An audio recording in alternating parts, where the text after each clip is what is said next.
અમદાવાદના ખોખરા વિસ્તારમાં પીવાના પાણીની અછતને લઈને સ્થાનિકોમાં ભારે રોષ જોવા મળી રહ્યો છે। ખોખરાની પુંજાવાલાની ચાલીમાં લાંબા સમયથી પાણીની સમસ્યાનો સામનો કરી રહેલા લોકોએ અનોખો વિરોધ નોંધાવ્યો। સ્થાનિકોએ રસ્તા પર સિમેન્ટના બ્લોક મૂકી રસ્તો બંધ કરી દીધો, જેના કારણે વિસ્તારમાં ભારે ટ્રાફિક જામની સ્થિતિ સર્જાઈ હતી।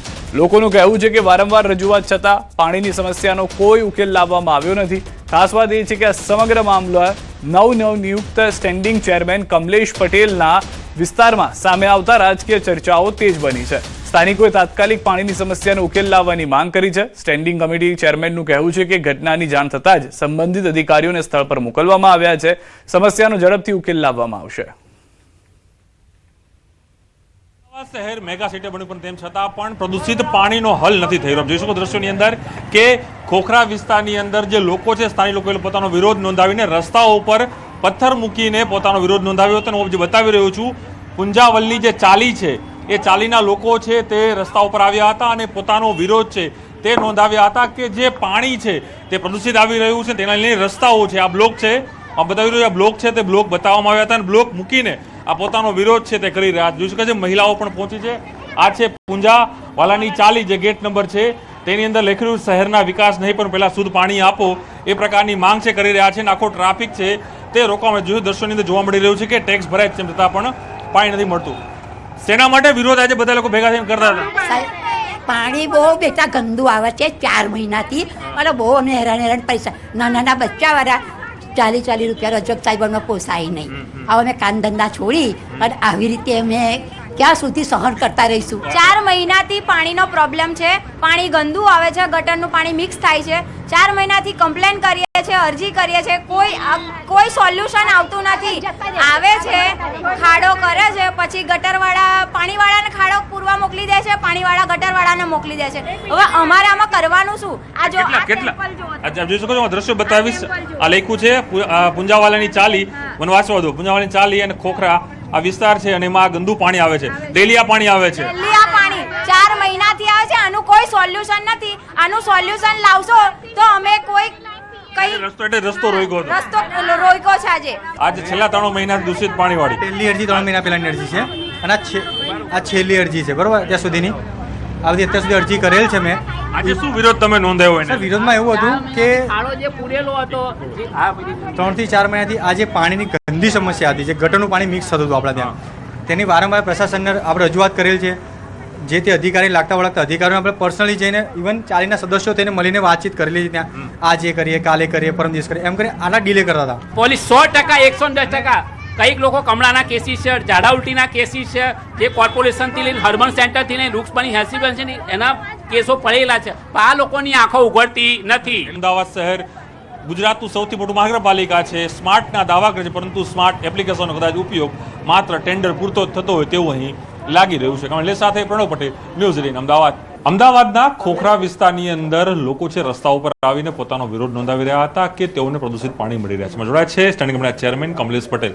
કમલેશભાઈ, એક વિડીયો સામે આવ્યો છે, ન્યૂઝ 18 પર રિયાલિટી ચેક કર્યું તે જગ્યા ઉપર જઈને જોયું કે જે સ્થાનિક લોકો છે, પુંજાવાલાની ચાલી જે વિસ્તાર છે, વોર્ડ અમરાઈવાડે આવે છે, વિસ્તાર ખોખરા કહેવામાં આવે છે, ત્યાં લોકોને છેલ્લા 4 મહિનાથી પ્રદૂષિત પાણી મળ્યું છે। એક તરફ સ્માર્ટ સિટીની વાત હોય પણ છતાં પણ એક ગંદુ પાણી એ લોકોને મળે છે, એના કારણે લોકો બીમાર પડે છે। પૂજાવાળાની ચાલીમાં હું માનું છું કે છેલ્લા 1 મહિનાથી આ પ્રશ્ન છે। કોર્પોરેશનની અમારી ટીમે ખૂબ મહેનત કરી છે, પણ તકલીફ એક જ છે કે ત્યાં ગેરકાયદેસર બાંધકામ થયેલા છે।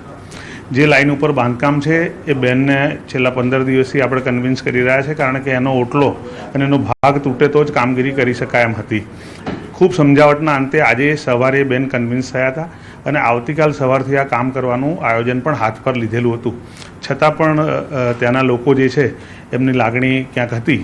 મેં અધિકારીને કીધું છે કે કાલ સવારની રાહ જોયા વગર આજથી જ કામ શરૂ કરવામાં આવે। 4 મહિનાથી પ્રશ્ન છે એવું મારા ધ્યાનમાં નથી। માનું છું કે 2-3 દિવસમાં આનું સોલ્યુશન આવી જશે। આ હતા સ્ટેન્ડિંગ કમિટીના ચેરમેન કમલેશ પટેલ। તેઓ માની રહ્યા છે કે અધિકારીઓને સૂચના આપી છે અને સત્વરે આ નિર્ણય છે તે લઈ લેવામાં આવે તે પ્રકારની સૂચના અહીંથી સ્ટેન્ડિંગ કમિટી અહીં આપી દીધી છે। કેમેરામેન નિલેશ સાથે પ્રણવ પટેલ, ન્યૂઝ 18 અમદાવાદ। કેબિનેટ બેઠકમાં મહત્વના મુદ્દાઓ પર ચર્ચા કરાઈ। વિકાસ કામોના પ્રોજેક્ટ અંગે મહત્વની ચર્ચા કરાઈ। ઝડપથી પ્રોજેક્ટ પૂરા કરવા મુખ્યમંત્રીએ સૂચના આપી। રેવન્યુ વિભાગને જમીન ત્વરિત તબદીલ કરવા જરૂરી નિયમો બનાવવા આપ્યા છે નિર્દેશો। સંબંધિત વિભાગ જમીન તબદીલી મુદ્દે તાત્કાલિક એનઓસી આપે તેવી આપી સૂચના। ઘણા બધા કામો અને પ્રોજેક્ટ્સ અવિરતપણે માનનીય મુખ્યમંત્રી ભૂપેન્દ્રભાઈ રિવ્યૂ કરે છે. મહત્ત્વના હોય કે સામાન્ય હોય, કલેક્ટરોને પણ સૂચના માનનીય મુખ્યમંત્રીશ્રીએ આપવાનું કહ્યું છે CS ને કે નવું વર્ષ થયું છે, ચૂંટણીઓ પૂરી થઈ છે, ત્યારે આ કામો ઝડપથી થાય. કોઈ વાર કામો મંજૂર થયા પછી શરૂ મોડા થતા હોય છે, એનું પણ રિવ્યૂ માનનીય મુખ્યમંત્રીશ્રીએ કર્યો છે. ગુણવત્તામાં બાંધછોડ નહીં કરવા કર્યા આદેશ. મુખ્યમંત્રીએ આ અંગે કરી મહત્વની તાકીદ. ઝડપથી પૂર્ણ કરવાના ચક્કરમાં ગુણવત્તામાં કોઈ બાંધછોડ નહીં ચલાવી લેવાય. એન્જિનિયરિંગ કક્ષાએ ક્યાંય ક્ષતિ ન રહે તે માટે પણ તાકીદ. એન્જિનિયરોએ ખાસ ધ્યાન આપવા સૂચના. એન્જિનિયરિંગ ક્ષેત્રે કોઈ ક્ષતિ ન રહે, કોઈ લાઇન લેવલ, કોઈ એન્જિનિયરિંગની કામો ઝડપથી કામો પૂરા થાય હિતાવ જ, પણ એની ગુણવત્તામાં બાંધછોડ ન થાય. ખાસ કરીને એન્જિનિયરિંગ પ્રત્યે દુર્લક્ષ ન સેવાય, એનું ખાસ આજે મુખ્યમંત્રીશ્રીએ સૂચના આપી છે. પ્રધાનમંત્રી મોદીના કાર્યકાળના 12 વર્ષની થશે ઉજવણી. રાજ્ય સરકાર સેવા કાર્યો સાથે કરશે ઉજવણી. 12 વર્ષ એ વિકાસ અને વિશ્વાસના છે. 8 અને 9 જૂનના ભાજપ રાષ્ટ્રીય અધ્યક્ષ મીડિયા સંબોધશે. સામાજિક સ્તરે વિવિધ સમાજ સાથે બેઠકો કરાશે. ઉજવણીનો કોઈ ભાવ નથી. મોદી સાહેબ હંમેશા રાજ્યમાં રહ્યા છે, ત્યારે જનસેવાના ભાવ સાથે, સેવાની પ્રવૃત્તિઓ સાથે વધારે લોકો સુધી પહોંચવાનો પ્રયાસ આ 12 વર્ષ એ સુશાસન અને સેવાના, જનકલ્યાણના એ પ્રકારની ઉજવણી એ રાજ્યની સરકારે નક્કી કરી છે. કચ્છમાં ઇબોલા વાયરસને લઈને આરોગ્ય વિભાગ એલર્ટ મોડમાં છે. યુગાન્ડા, કોંગો અને સાઉથ સુદાનથી આવેલા લોકોને લઈને સરકારની નવી ગાઈડલાઈન જાહેર કરાઈ છે. કચ્છમાં યુગાન્ડાથી આવેલા 3 લોકોને હોમ આઇસોલેશનમાં રાખવામાં આવ્યા છે. ભુજના 2 અને માંડવીના 1 વ્યક્તિનો સમાવેશ થાય છે.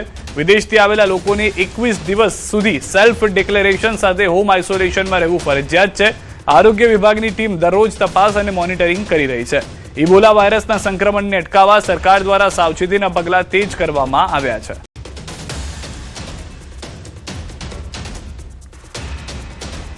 સુરેન્દ્રનગરથી સમાચાર. છરીની અણીએ 45,000ની લૂંટ કરવામાં આવી. લૂંટ ચલાવનાર 2 શખ્સને LCB પોલીસે ઝડપી પાડ્યા છે. બાલાજી વેફર્સની ગાડીના ડ્રાઈવરને છરી બતાવીને ચલાવી હતી લૂંટ. બુકાનીદારી 2 શખ્સોએ લૂંટને અંજામ આપ્યો હતો. ચોટીલાના આણંદપુર પોલીસ મથક વિસ્તારમાં બની હતી ઘટના. LCB પોલીસે ગણતરીની કલાકોમાં લૂંટનો ભેદ ઉકેલી કાઢ્યો. લૂંટારુઓ પાસેથી 45,000 રોકડ અને લૂંટમાં ઉપયોગમાં લીધેલા બાઇક સહિત ₹85,000નો મુદ્દામાલ કબજે કર્યો છે. ઓનલાઈન ગેમમાં રૂપિયા હારી જતા લૂંટ કરવાનો પ્લાન બનાવ્યો હતો. એક આરોપી બાલાજી વેફર્સની કંપનીમાં કામ કરતો હોવાનું ખુલ્યું છે.